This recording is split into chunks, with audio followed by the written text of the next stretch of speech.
Helm KYT versi murah. Ya, bentuknya mirip banget dengan KYT Kyoto, tapi mereknya bukan KYT. Di luar sana mungkin banyak yang ngejualnya mirip-mirip KYT Kyoto, tapi dia tempelin merek KYT. Yang ini yang bukan. Kalau lu lihat sekilas, mungkin lu bakal ngira ini KYT Kyoto. Apalagi kalau ditempelin stiker KYT. Bakal bener-bener dikira KYT Kyoto nih. Nah, lu lihat sendiri tuh. Kita lihat ya, terus kita lihat bagian atasnya. Tuh, bagian atasnya itu bener-bener mirip banget, parah miripnya. Lu lihat di bagian belakang, nah, bener-bener cetakannya sama ini sepertinya. Tapi yang membedakan adalah tempat di KYT Kyoto itu ada anti-theft-nya, dimana lu bisa lihat, no, kan? Kalau di sini kebetulan nggak ada. Dan masih ada satu lagi, tapi sayangnya gue nggak punya warna putihnya. Nah, ini dia. Ini juga mirip parah dengan KYT Kyoto. No, lo lihat tuh. Lo lihat semua modelnya. Gimana nggak banyak yang ketipu? Yang bikin kesel kalau beli harga asli, tapi dapat barangnya barang yang palsunya. Apalagi ditempelin stiker, itu banyak bener yang kena begitu. Sering banget orang datang ke sini, dia pakai KYT Kyoto, tapi ternyata bisa dilepas. Dan dia baru tahu karena dia belinya dengan harga asli. Pasti kesel. Nah, tonton video ini biar lo tahu gimana cara bedainnya. Biar lo nggak kena tipu. Sekarang kita bahas dari bagian luar dulu. Ini lo bisa lihat di sini. Kalau dari cat, KYT itu udah helm yang masuk ke MotoGP. Tentu dari segi cat, dia udah menggunakan cat yang bagus. Lo bisa lihat nih mulus dipegang, lancar, mulus. Terus kalau kita lihat di tiruannya, yang mirip ini, nah kalau dipegang, cat itu masih kerasa agak-agak kasar. Dan kalau diperhatikan dengan seksama, gue nggak tahu ini di kamera bisa kelihatan atau enggak, masih kadang-kadang ada kayak benjol-benjol dikit gitu loh. Nah, terus lu lihat di bagian atasnya ini ya, di ventilasinya ini kan kayak ada di pojok-pojoknya, itu kayak ada catnya agak nggak rapih gitu, kalau lu bisa lihat di kamera ya. Sementara kalau KYT, dia jauh lebih mulus dan rapih nyetaknya warnanya. Dan kalau lu perhatiin banget, putihnya itu juga sedikit berbeda. Ya, KYT ini putihnya lebih ke warna biru. Jadi kalau yang KYT yang beneran Kyoto ini warnanya itu lebih ke arah kuning putihnya. Sementara kalau yang satunya karena gua nggak dapet warna putih, jadi ini biru warnanya. Nah, habis itu kita bahas lagi dari ventilasinya. Di KYT Kyoto sendiri kalau lu buka di sini itu ada ventilasi. Ya tuh ada ventilasi. Terus di belakang juga dia punya ventilasi. Oh, ini bisa gerak nih ventilasinya. Ada 2. Tapi dia minim ya. Biasanya di sini kadang-kadang ada lagi nih, ada helmnya di sini ada, tapi dia nggak ada. 2 aja cukup sepertinya. Nah, terus kalau yang satunya ini ventilasinya di atas, tapi gue bingung ini beneran ventilasi nggak? Nah, kadang-kadang kayak gini itu hiasan, belum tentu beneran ventilasi. Kita tarik ya.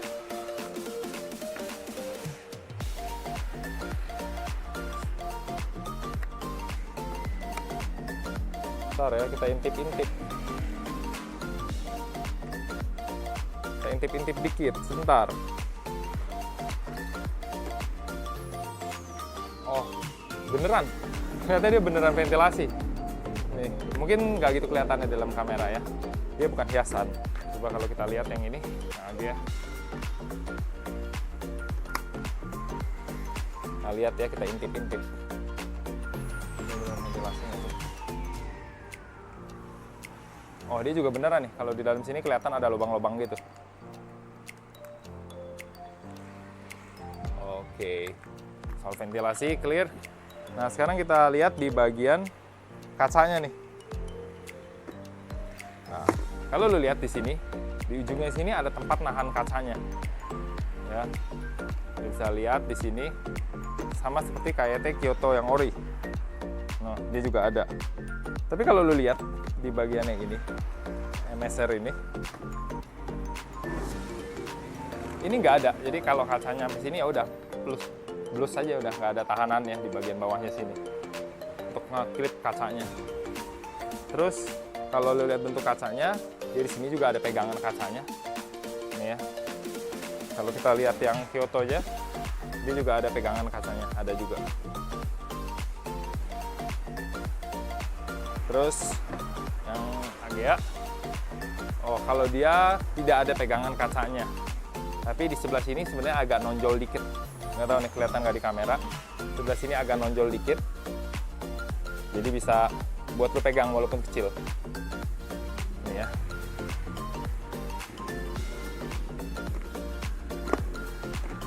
Terus kalau kita ini gerakin kacanya,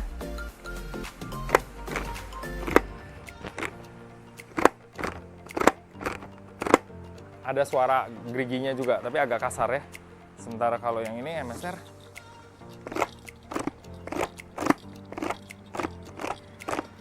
oke. Nah, kita habis itu kayak Kyoto yang asli. Lebih halus suaranya. No. Bisa kerasa kan kenapa dia ori. Teknologi pembuatannya pun lebih bagus. Suaranya nggak gerak, gruk, gerak, gruk, gerak, gruk. Dia lebih halus.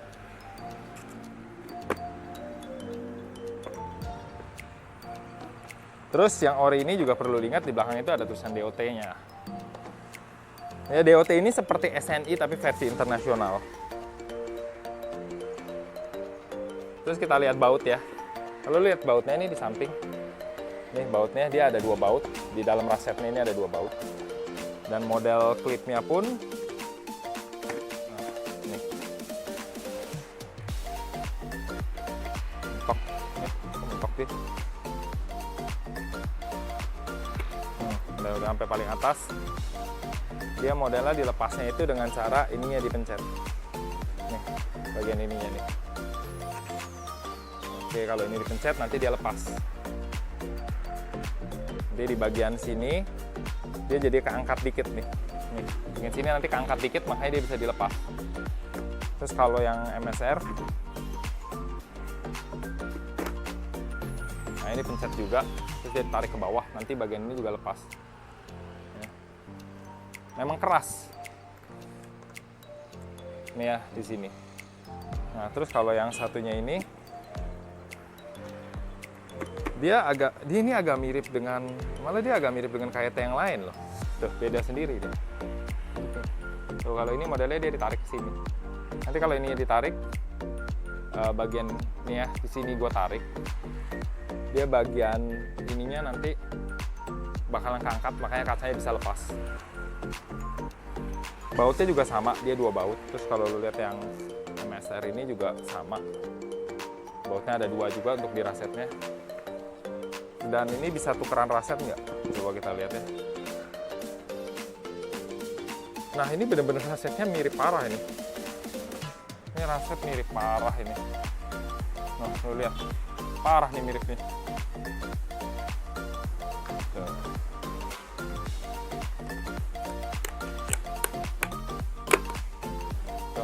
Tadi ini gue tarik ya, gue pencet terus gue tarik ke bawah, dia jadi lepas. Nah. Ya udah kita lepas.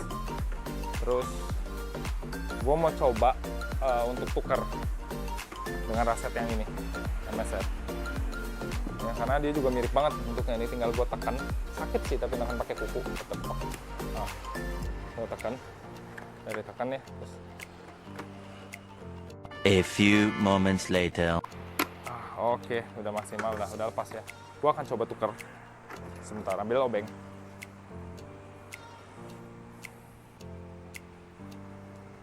Kita coba lepasin rasetnya kira-kira sama nggak? Karena bentuknya benar-benar sama persis nih. Kelihatannya ya, tapi kan kita nggak bakal tahu sebelum kita lepasin. Kita coba lepasin. 2000 years later. Dan yang terjadi adalah rasetnya lepas. Kalau kalian lagi ngelepasin raset terus lepas begini, nggak usah khawatir. Ini nggak masalah kok. Ya, karena dia tetap bisa dikembalikan lagi ke sini karena memang modelnya bisa bongkar pasang. Jadi tidak usah khawatir, jangan takut. Terus yang kita lepasin yang KYT-nya. Itu gampang banget, cuma pakai obeng juga. Wah, ini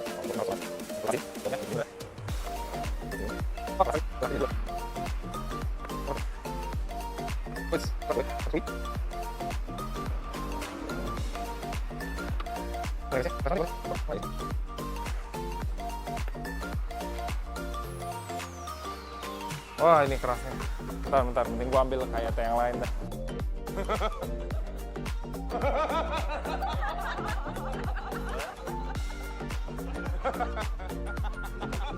Itu gampang banget.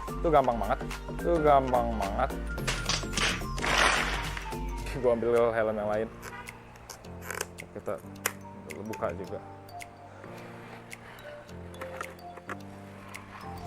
Nah, kalau yang kali ini bisa. Nah, kan ini kali ini jauh lebih gampang. Nah.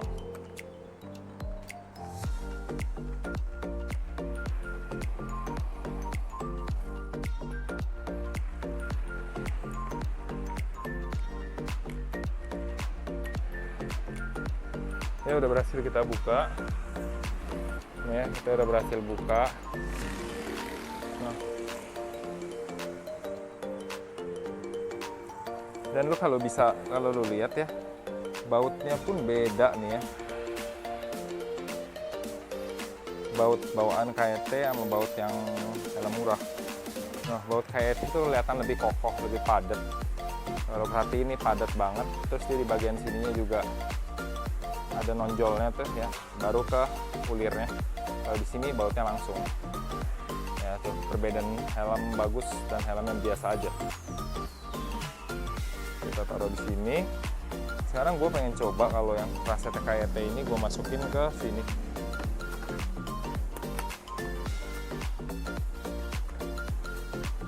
Coba, bener-bener sama guys, persis. Nih lu lihat nih ya. Nih lu lihat. Ini bener-bener ditiru sampai rasetnya pun sama. Wah, ini sama persis, artinya kacanya bisa pindah. Nah, disitulah terjadi biasanya kejahatan. Jadi kaca yang palsu ini, ya kaca, gue nggak bisa bilang ini kaca palsu sih, karena ini mirip. Tapi kan nggak ada stiker KET, dia akan jadi kaca palsu. Kalau di sininya udah ada tulisan KET. Karena itu gampang banget ngelepasin labelnya. Ini itu bisa dilepas, langsung aja ditempel lagi ke helm lain. Jadi si kacanya si KET ini, ya, ini dilepas, di bagian ininya, dilepas, terus ditempelin ke kaca helm yang ini. Ya, habis itu dia jual dengan harga kaca asli, dan disitu lalu kena tipu. Jadi gue bocorin ke caranya tuh. Kalau yang nonton penjual terus dia pakai cara ini, ya udahlah mau gimana. Jadi informasi yang gue berikan ini bermata dua, dimana dia ini bisa bikin penjual jadi menggunakan cara ini, tapi gue juga baru saja membuat pembeli jadi smart supaya nggak gampang ketipu. Oke, tadi udah beres soal raset, nanti kita pasang ya. Jadi sekarang nggak punya raset nih helmnya. Nah, terus sekarang kita lihat di soal busanya nih, kalau kalian lihat. Busanya kalau lu pencet nih ya, gue pencet. Oke, dia lumayan cepat baliknya membal. Kalau misalnya yang ini agak, nih gue pencet busanya. Nah, mantul juga dia. Oke, kalau kita cek yang KET,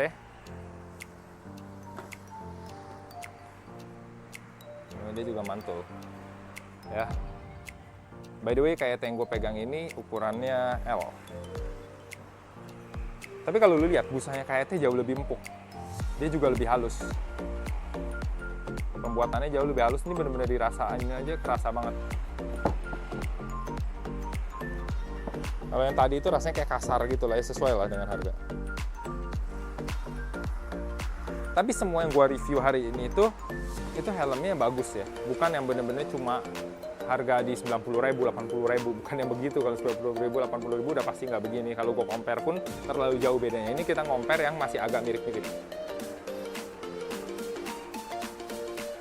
Terus kalau misalnya soal lepasin, kalau KET di sini lu bisa lihat dia itu nyangkut ke sini nih. Nah, ada bagian bantalannya di sebelah sini juga. Itu kalau dilepasin, kita lepasin kayak biasa dari sini. Nah, bunyi krek gitu loh. Nih, kalau ditempel bunyi krek.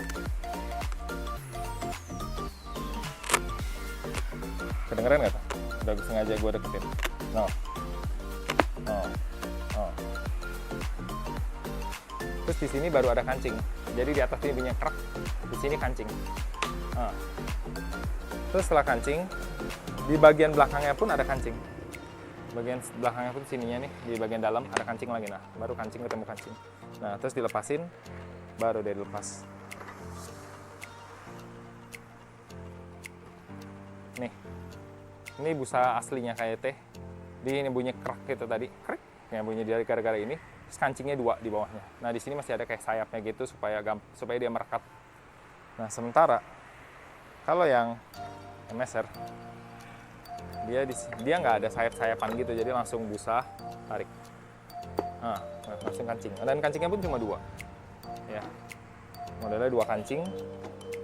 Tapi di bagian belakangnya ini dia busanya ada busa di bagian leher, ada bantalan leher. Sementara KYT dia sudah tidak memakai bantalan leher seperti itu lagi. Karena banyaknya orang yang pakai bantalan itu akhirnya jatuh, hilang, akhirnya harus beli lagi, akhirnya memakai teknologi inovasi terbaru di mana dia nggak pakai bantalan leher, tapi bagian belakangnya jadi tebel. Nih, lo lihat nih, di sini jadi ada 2 lapis, jadi tebel. Jadi nggak usah bantalan lagi. Sementara kalau yang pakai bantalan leher, itu biasanya belakangnya itu kopong. Nah, jadi nggak setebel itu. Oh. Tetap ada, tapi dia nggak bakal setebel yang ada bantalan. Yang nggak ada, maksud gue yang nggak ada bantalan leher seperti itu. Nah, kalau yang ini juga kita coba lepasin ya. Oh, bunyi klek juga. Oh, kalau ini malah kancingnya 3. 1, 2, 3. Jadi bisa diambil kesimpulan ini dan KYT yang paling aman untuk busanya karena dia kancingnya ada 3. Oke. Nah, terus kalau bagian busa dalam, nih ya, ini bagian busa dalam. Ini bisa dilepas atau tidak, kita coba. Oke. Jadi di belakang juga ada ekor. Kita coba lepasin ya. Nyangkut dia. Ini harusnya bisa deh, kalau model-model begini itu harusnya tetap bisa. Gua nggak tahu kenapa kok belakangnya nyangkut. Harusnya dia cuma masuk nyelip doang ini harusnya. Nggak bisa ya? Sepertinya. Bakal lepasin dulu, biasanya baru bisa tahu nih. Oh, dilem sepertinya. Oh ya guys. Guys, jadi gini guys, ini unik nih ya. Jadi bantalan belakang dia itu, nih ya, bagian bantal ini dia nempel dengan busa dalamnya. Nah, kalau busa dalamnya bisa lepas. Nah, jadi ini jadi satu. Nah, itu jadi satu ya. Bagian ini belakang ini jadi satu sama ini, dijahit dia jadi satu. Nah, kenapa dari tadi gue nggak bisa lepasin? Ini bisa dilepasin, tapi dilem sama dia. Jadi kalau gue tarik ya remnya rusak. Tapi lambat laun rem kan biasanya bisa lepas kali, kalau udah mulai kendor dilem aja. Tapi jadinya nggak bakal hilang. Jadi helm-helm ini sudah mulai berinovasi karena seringnya hilang bagian belakang ini. Nah, kalau MSR tadi bagian busa dalamnya dia bisa dilepas. Nah, modelnya model slot gini. Nah, tetap bisa lepas. Ya, tetap bisa lepas. Kalau ini dijahit atau tidak kita coba ya. Kita tarik dalamnya dijahit nggak ya? Oh enggak, dia kayaknya terpisah. Oh, dia kena lem juga. Dia nempel kena lem juga. Oh tidak. Nah, jadi ini terpisah. Nah, ini biasanya masalah sering buntut hilang, tapi buntutnya dilem jadi nggak masalah. Biasanya itu bisa lepas kalau lu cuci di pencucian helm yang tidak bertanggung jawab. Karena langsung aja dicuci, langsung dimasukin ke alat, puter, kasih pemanas, nah rusak deh. Seperti itu. Nah, jadi kesimpulannya adalah kalau mau nyuci, mending cuci sendiri di rumah. Sekarang kita mau bahas soal talinya nih. Tali pengamanan ini hal yang fatal bener.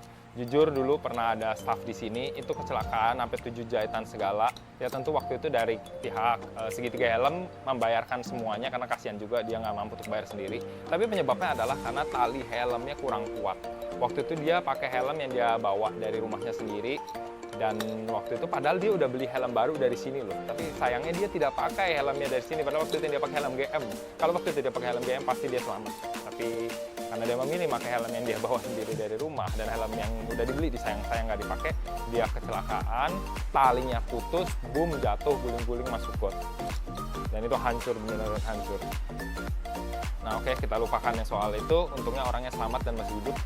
Nah nih, kalian lihat nih, klik tali helm itu benar-benar harus sampai nih, kedengaran suaranya.